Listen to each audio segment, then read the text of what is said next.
Do you have that problem where you add accessories and keep blowing a fuse, that little 10 amp in the back? I did too.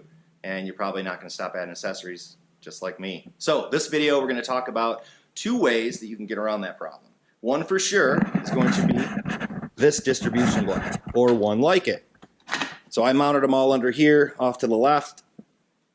And one way you can do this is you can hook your ground from this plate right up to this ground, right?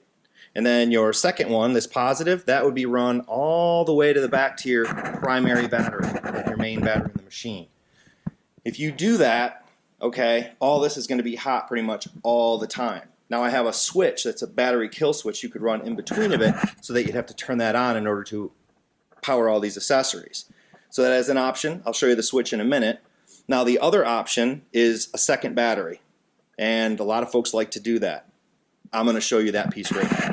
So if you wanted to join the UTV Boondocker Facebook group, I have pictures out there of everything you're going to need, diagrams, all of that. But I warn you there for a Polaris General 4 for what I'm doing here. A 2-seater, it can be done. I think there's enough room next to the battery that you have, but I don't know much about that. I haven't got a chance to play with it. And this setup here will work with any side-by-side, even a golf cart probably, maybe. I don't know. So anyhow, what I did is I put it down here, and the frame is all made out of angle iron, you know, some U-bolts that are holding it down to. There's a bar back there if you can see, and then there's another one really fun to get to right up in there. So what this kit consists of basically is a battery, which I'll put the link down below. I got it from Amazon, along with the wiring and a little Bussmann battery isolator, this guy right here. So what that will do is it'll charge both batteries, right? It'll just go back and forth and charge them.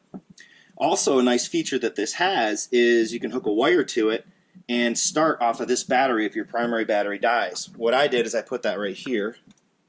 So if you hold that button down and the primary is dead, it will start off the second battery. And then to keep an eye on the voltage that I had for these is basically I put this voltage meter right there that shows me from both. One power line goes to the pole under the hood there for the primary battery, and the second one, of course, goes to my distribution block to pull it. Or you can run it down here, but it would be a lot shorter to go there. So anyhow, there's a complete diagram that this comes with. If you get that Bussmann, it tells you exactly what to hook things to. You're going to need to hook your primary battery up to the Bussmann. You know, they're all kind of interconnected. It'll make sense when you look at the instructions. I didn't really want to go through all that with you because it is pretty easy. But in short, the battery isolator, all the wiring, and of course some kind of frame. You can make your own like I did. I did need a welder for this. So once you get that, the next step, one thing I liked to do was have this switch right here.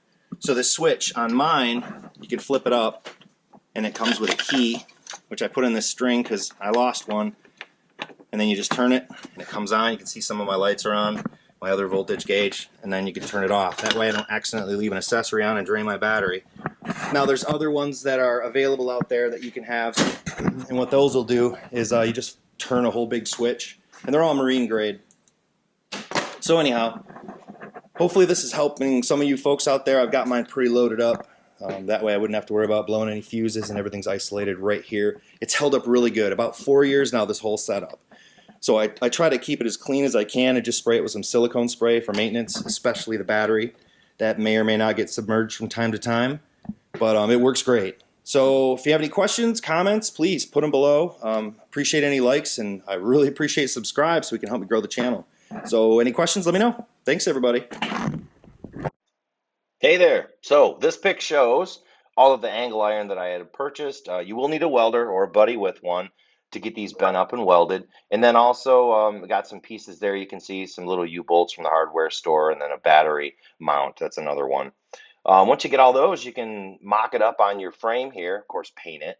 And then after you get that all set, then getting it in there is a little tricky. It's kind of a pain to do it. I would take off the belly pan. It's much easier to do something like that. So once that's all mounted and you get everything hooked up, you'll be good to go. Oh, and yeah, and here's the design that I came up with. You're welcome to do this.